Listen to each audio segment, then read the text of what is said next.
Rhinos Don't Eat Pancakes by Anna Kemp and Sarah Ogilvie. This at the minute is Lucy's favourite bedtime story. Daisy was eating her pancakes when a big purple rhino strolled into the kitchen. That's right, a big purple rhino. It was as big as a bus and as purple as a plum. It was also a bit peckish, so it took a chomp of Daisy's pancake and went upstairs. "Mum! Mum!" Daisy called. "There's a big—" "Tell your dad," said Mum. "He'll catch it in a mug and throw it out of the window." "Dad! Dad!" said Daisy. "There's a huge—" "Shh!" said Dad. "The spider can wait." "It's not a spider," Daisy shouted. "It's a big purple rhinoceros." But as usual, nobody listened. Meanwhile, the rhino made himself right at home. Daisy saw him in the hall and glimpsed him in the garden. She spied him in the bathroom and surprised him on the loo. But every time she tried to tell her parents, they'd say, "Shh, Daisy, can't you see we're busy?" Daisy's parents were busy all week, so Daisy began to talk to the rhino instead. Soon they became good friends. They played hoopla and made pizza together, and the rhino tickled Daisy until she thought she'd burst. But Daisy's parents didn't notice. Until the pancakes ran out. "Who ate all the pancakes?" yelled Dad, looking straight at Daisy.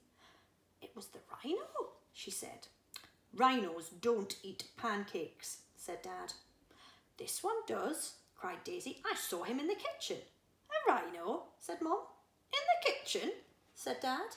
"Yes," said Daisy, "exactly." Mum and Dad roared with laughter. "Whatever next?" they hooted. "A shark in the toilet? A polar bear in the fridge?" "There he is! Look!" Daisy yelled, but Mum and Dad were so busy laughing they didn't even notice. "Come on, Rhino," said Daisy. "I've had enough of this." The rhino tickled Daisy with his horn, but she was far too glum to giggle. "Mum and Dad never listen," she sighed. "They're always a million miles away." The rhino sighed deeply through his big purple nostrils. "I'm sorry, Rhino," said Daisy. "Your family are a million miles away too, aren't they?" The rhino nodded, and a lilac tear rolled down his cheek. Poor Rhino. That night, Daisy sat up thinking of ways to get the rhino back home to his family. It was too heavy for a hot air balloon and too big for Daisy's rubber dinghy. She thought about lending him her bike, but the helmet would never fit. The next morning, Mum and Dad had a surprise. "We're taking you to the zoo," said Mum, "so you can see a real rhino." "What do you think of that?" grinned Dad.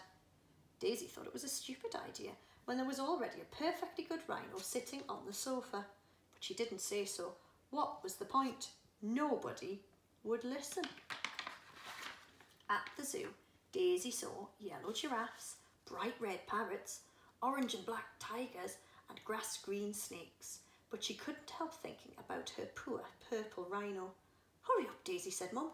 "The rhinos are this way." But what was this? Missing. Big purple rhino.